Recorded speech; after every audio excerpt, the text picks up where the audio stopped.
It's almost Turkey Day, which means it's almost time for Dallas Cowboys to play on Thanksgiving, as we get every single year. I think right now they've got 34 wins on Thanksgiving over the course of all the Thanksgiving games we've ever had. 34, 22, and 1. So let's not add to the one above all else. Don't give us another tie this year, Michael.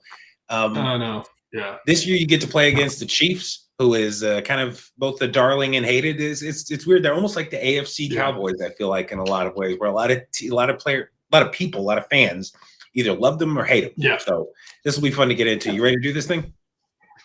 I am very ready. Let's do it. I'm ready. I need this game to happen now, actually. So I'm Luke. That's Michael. This is We Are the Game, and we're going to break down the upcoming Dallas Cowboys Kansas City Chiefs game coming on Thanksgiving this coming Thursday. It'll be a fun one, I think. I hope. This is two teams that have shown recently they can be pretty darn clutch. We've got Dallas Cowboys coming off a big win over the Philadelphia Eagles, and Kansas City likewise coming off a huge win over the Indianapolis Colts. Both were underdogs, but showed that they should still be taken seriously. So this one will be a good one.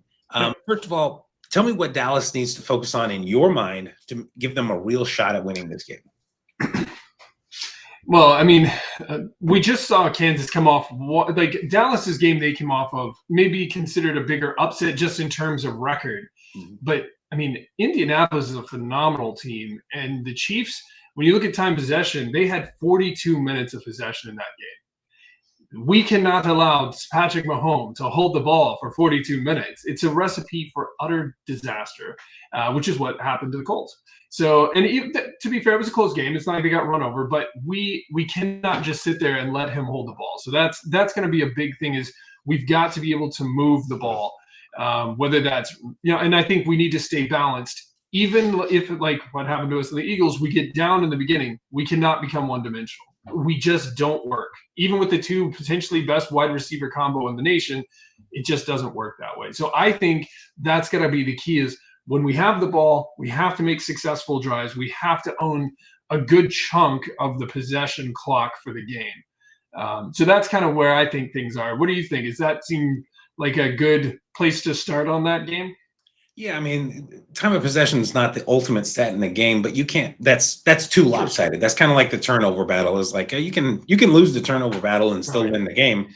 Look at Jacksonville this last week with the Cardinals. We'll get into some other time, but you can't be 4-0 and expect to win very often. So similarly, you can't give them the ball 3/4 of the game and expect to really come out on top very often, or even have a chance. This team is too good. They're too well coached. Patrick Mahomes may be the best quarterback we've ever seen. So there's just too much going on there. I would agree with that. They look like thus far, you can kind of run on them a little bit. I know the Colts really struggled, so this sounds silly, but their run stop win rate is kind of low. It's one of the lowest teams in the country. Do you think Dallas can, and obviously you probably think they should, take advantage of this some and try to keep this game balanced? It seemed like one of your strengths in the Eagles game was you were actually able to keep Philadelphia honest by getting Javonte going. Do you foresee them doing that again, or are they just going to have to win this one in the air? No, I 100% expect us to go that route, probably right off the bat. I would think our first possession, we try to run heavy through that first run down the field, see if we can keep things focused on the ground first and control the game. I could be surprised there. When that's working and we're able to run Javonte 20 times in a game, it allows us to open up the opportunity for that home run swing by the receivers to chirp and break a slant into a long touchdown, or Pickens get open over the top, CeeDee Lamb. It really opens up the opportunity for that. And Javonte is dangerous in his own right, but he really doesn't have that like extreme high end speed where he's just gone. But he is dangerous in his own right. You cannot really look past him either. So that would be my guess. Is we'll go at them straight off the bat with that, and try to stay there as long as we can. Yeah, I think it'll be key for you to get ahead early. Like maybe not even get ahead early, but you can't wait until almost the end of the first half to get your first points on the board. You're going to need to score quickly, and obviously you had intended to do that against the Eagles. Every team wants to. Every team says, "Hey, we need to get off to a fast start." It's like that's like this universal idea that not every team pulls off. So your first 15, as they call it, will be very important here. And if you can set the tone with the Chiefs, it wasn't quite enough for the Colts as they got up to a big lead and then let it go in the second half. They kind of did the same that the Eagles did. But we'll see. For your players coming back from injury this week, and we talked a little bit of it at the tail end of the recap of the previous game. Of those injured players, who is the most important one? Like, if you could only choose one of the guys that you know is like kind of questionable, give me just one who's going to play this game. Oh man, that's actually really tough. Yeah, kind of ambush you from injury specifically. Yeah, no, well, there's a couple of people, but I mean, DeMarvion Overshown was a big factor against Saquon Barkley. Mm-hmm. If you just go watch DeMarvion Overshown's plays, most of them were just Saquon Barkley, and it was he's fast. You can't. I think straight up speed, Barkley can probably outrun him, but he is very fast. He hits a lot harder than he looks. To me, he looks more kind of slender. Now, that's probably a mean thing to say to a football player, but like compared to, let's say, Ray Lewis, he's not this massive bulk. He's much more slender than that, but he hits hard. And so, I think he was a big factor in that game. And the more that he's out on the field, the more that quarterbacks see him and offensive coordinators see him, I think they start to account for him more and probably shy away from certain play calls altogether because they don't want to throw it in his direction because he's one of those kind of hyper athletic players at his position. So I would say he was the biggest difference maker in the last game. He's still trying to figure out, I feel like, how much he trusts that knee. I think he becomes more comfortable with it, more confident on it each week. Every time he kind of reaches forward or anything like that, I kind of shudder. But he seems to be fine with it. It just seems like he's learning to trust it, which kind of gives me hope that we're going to see more from him as the season goes on, that he has a potential to continue getting stronger. But he's the guy who I think made a big difference against the Eagles that I would expect will also see an impact play in this game against the Chiefs. Yeah, I think that makes sense, especially since their primary weapon is still probably going to be Travis Kelce, like their most dangerous weapon. Rashee Rice, when he's playing, is quite effective, but Kelce's still the star of the show. Just ageless wonder. So Overshown could be someone who really slows him down. I don't think you're going to stop a Travis Kelce, but you could maybe limit him just a little bit.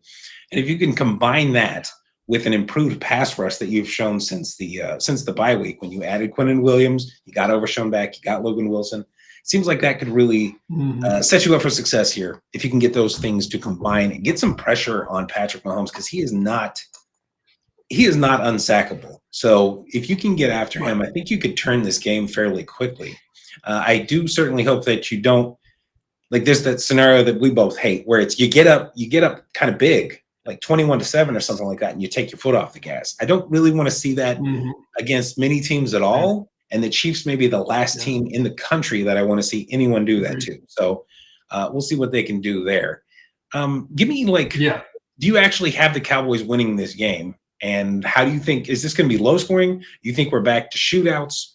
How's this one actually going to go? Yeah, that's a tough question. The Eagles are one of the best defenses in the league. I think most people would agree with that. And they're good in a multidisciplinary kind of way.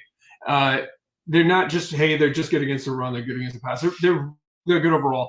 And again, Dallas turned the ball over on the 1 yard line on downs, or we'd have had potentially another touchdown there, and we'd have scored 30 points. I guess ultimately that's all. It's really not trying to be disrespectful so much to the Eagles, so much as just to say that against one of the elite defenses in the league, we almost scored 30 points.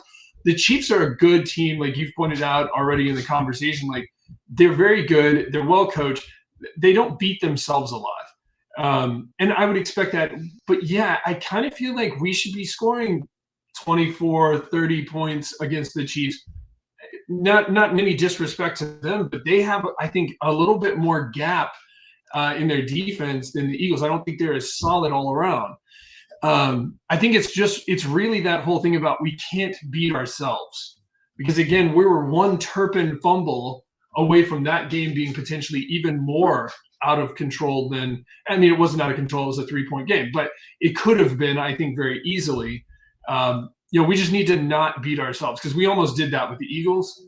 But I think that we'll score 30 points. And the question I think for them is, are they going to be able to generate the same type of offense? I mean, they had what, 400, 500-ish yards against the Colts, which I think is pretty wild. I can't believe we're having this conversation where we're talking about, can Dallas's defense look better than Indianapolis's? But here we are. Is Kareem Hunt going to run for 100 yards against Dallas? I don't think so.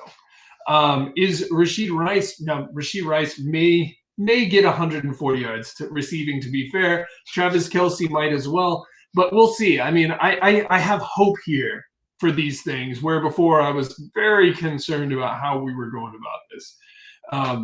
So yeah, hopefully that answered the question overall. I do think, is it a shootout? I think putting Kansas in a shootout would be great. If we could get in that position, I think that's a good spot for Dallas.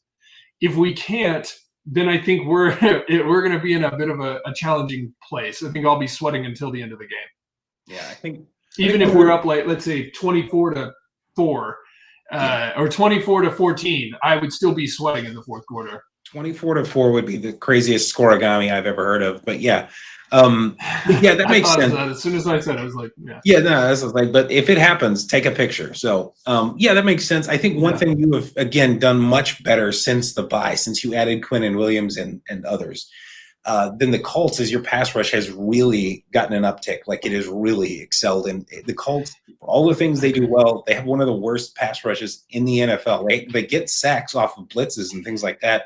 But if they can't put themselves in that position, then they don't get consistent pressure off of just like rushing 4, and you can.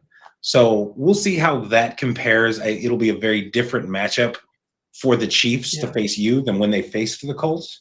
So it should be a really good game. I'm excited to see this one on Thanksgiving. So, all right. Well, excellent, man. Yeah, me too.